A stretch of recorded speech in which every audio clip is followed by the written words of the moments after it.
Geger di Solo. Ratusan siswa SMKN 2 Surakarta terancam gagal SNBP, orang tua mengamuk dan tuntut keadilan. Dunia pendidikan di kota Solo kembali diguncang oleh sebuah insiden yang mengejutkan. Ratusan siswa SMKN 2 Surakarta hampir kehilangan kesempatan emas untuk mengikuti seleksi nasional berdasarkan prestasi SNBP 2025. Pasalnya, pihak sekolah diduga lalai dalam melakukan finalisasi pangkalan data sekolah dan siswa (PDSS) yang merupakan syarat utama bagi siswa untuk bisa mengikuti seleksi tersebut. Senin, 3 Februari 2025, halaman SMKN 2 Surakarta dipenuhi dengan ratusan siswa yang menggelar aksi protes besar-besaran. Dengan spanduk yang bertuliskan kekecewaan mereka, para siswa menuntut kejelasan dari pihak sekolah terkait keterlambatan finalisasi PDSS. Tak hanya siswa, para orang tua murid pun ikut turun ke jalan, menuntut keadilan atas kelalaian yang berpotensi menghancurkan masa depan anak-anak mereka. Salah seorang wali murid, Naila, dengan nada penuh emosi menyatakan, bagaimana bisa sekolah sebesar ini lalai terhadap sesuatu yang begitu penting. Anak-anak kami sudah belajar keras, punya prestasi, tapi sekarang malah terancam tidak bisa kuliah tanpa tes. Ini tidak bisa dibiarkan.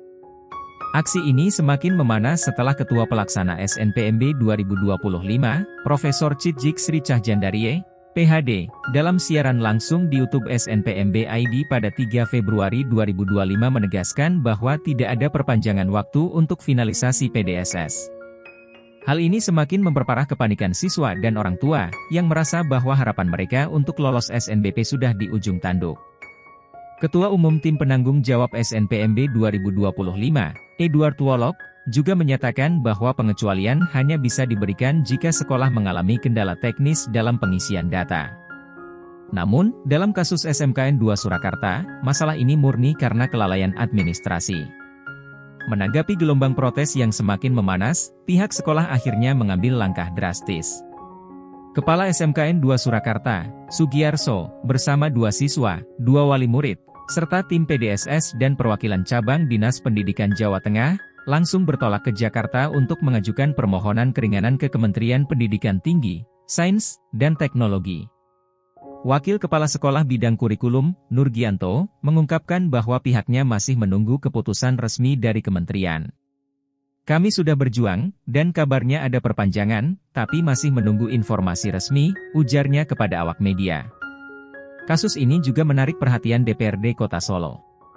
Ketua Komisi 4 DPRD Kota Solo, Sugeng Rianto, menyayangkan kelalaian ini karena berpotensi merugikan siswa yang seharusnya memiliki peluang besar untuk diterima di perguruan tinggi negeri tanpa tes. Ini tidak bisa dibiarkan begitu saja. Harus ada evaluasi serius dari Dinas Pendidikan Jawa Tengah agar kejadian serupa tidak terulang.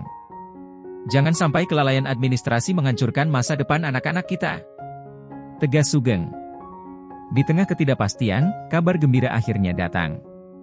Panitia SNPMB akhirnya memberikan kesempatan finalisasi PDSS hingga 5 Februari 2025 pukul 15 WIB bagi 145 sekolah yang belum menyelesaikannya, termasuk SMKN 2 Surakarta. Namun, meski sudah ada perpanjangan, para siswa SMKN 2 Surakarta masih belum bisa langsung mengakses pendaftaran. Sistem masih belum bisa diakses, kami masih menunggu surat resmi, ujar Nurgianto. Kasus ini menjadi pengingat keras bagi semua sekolah agar lebih teliti dan disiplin dalam mengurus administrasi penting seperti PDSS. Kelalaian sekecil apapun bisa berdampak besar bagi masa depan siswa. Meski akhirnya mendapatkan kesempatan kedua, peristiwa ini tetap meninggalkan luka bagi siswa dan orang tua yang sempat terombang-ambing dalam ketidakpastian. Semoga di masa depan, kejadian serupa tidak lagi terulang, dan dunia pendidikan Indonesia bisa lebih baik dalam pengelolaan sistem administrasinya.